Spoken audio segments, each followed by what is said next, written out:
So it's been a while, and usually I do the hard messages on Friday, but I was listening to Bill Johnson this morning, and I'll put the link in the description. And he made a comment about restoration, and it was like little clips from a lot of his sermons where he was talking about types of restoration and things like that. And he made a comment about how we are so self-critical to ourselves that we are actually condemning ourselves against God. You're basically exalting your word of yourself against what God says you are. And I kind of stopped and I thought, and I was like, man, and he kept going. And he made these two analogies that really kind of stuck out. And it made me think that this is something that I do to myself fairly constantly. And he says, would you condemn somebody else to hell, to not loving God, to destruction? And of course we wouldn't do that. That's not something we do. So why is it acceptable to do it to ourselves?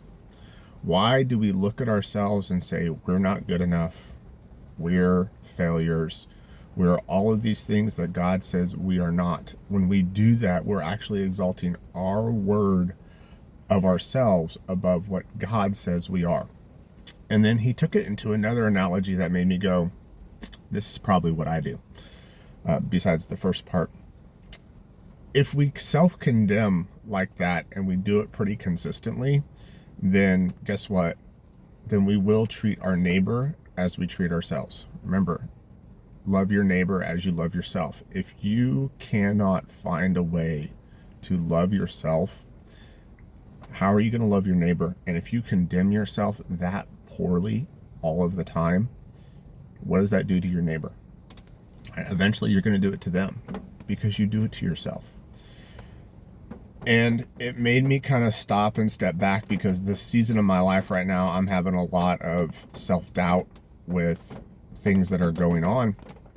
And he talked about going into the Word, and there are specific scriptures that God has revealed to him that are like his personal touchstones. When he has issues, when he has problems, when he has these things that come up, he goes to those scriptures because those are his scriptures. And I know I have one specifically, and I probably need to find some more, but God does that for everybody. He knows the struggles you have. He knows the challenges you'll face. And he gives you those opportunities to go to the scripture and strengthen yourselves, because breakthrough is not going to come until you take the step to do what you're supposed to do. He made a comment in a message a couple days ago that I was listening to, is it's easier to steer a moving car than it is a stopped one.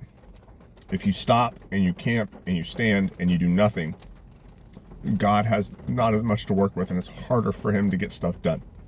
Whereas if you're taking the opportunity to go into the Word, find those scriptures that are you, those scriptures that you need, what you're going to find is that as you start that progression, as you start that move, you'll start to see little things happen and breakthrough happen and miracles happen as you go. So take a moment, self-examine, and see if there's something in you that you look at yourself and go, I'm not good enough, because God says you are. Have a good rest of your day. I'll catch you guys later.